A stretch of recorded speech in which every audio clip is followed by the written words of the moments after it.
Hey guys, this is Adam with Hypertech. I'm here to show you guys a quick tutorial on how to use the Tuner Update application to update the parameters on your inline speedometer calibrator. First step, you'll want to have this plugged in and you'll want to download the Tuner Update application from hypertech.com. It's under the support tab at the top of the page. You'll click on software downloads. All right, so we're going to open the Tuner Update application here, and then we're going to hit update or configure device.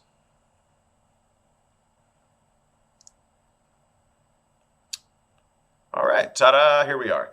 And first things first, we're going to set the year, make, model, and engine of the vehicle. So we're going to use a 2020 Chevy 1500. All right, you have two options when you're setting this up. What you can do is you can either use the tire gear values or you can use GPS and speedometer values.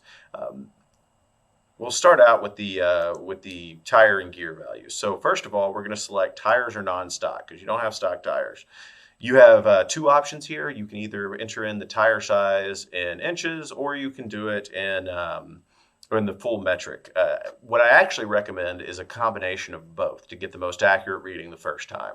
For the old tire size, what I'm going to do is I'm going to go ahead and start this up in metric. You can find that on the sidewall of the tire, or you can find it on the door jamb on the driver's side. It'll have it listed out there. So we're going to do 265, 70, 18s.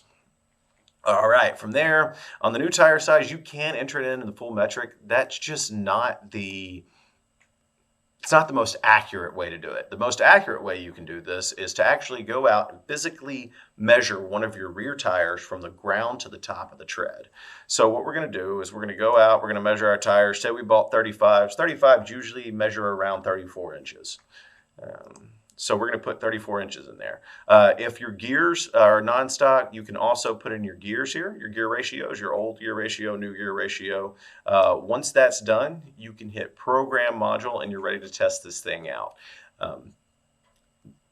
That's going to be the basics of it. If you come back and you go, oh man, well, hey, my GPS is still showing off for my speedometer. What you can do is you can go over to use GPS and speedometer values. You'll see that you can use this on the first time setup to do the exact same thing.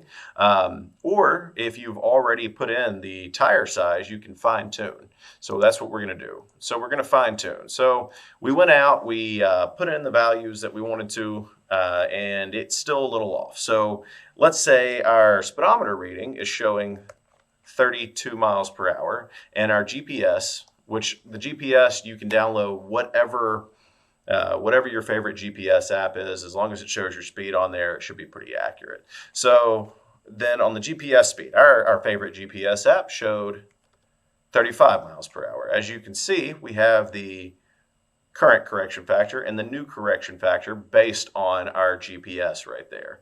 After that, we can hit program unit and we're good to go. Guys, it's that simple. If you have any questions, feel free to call into tech support. We're here 8 to 5, Monday through Friday, Central Time.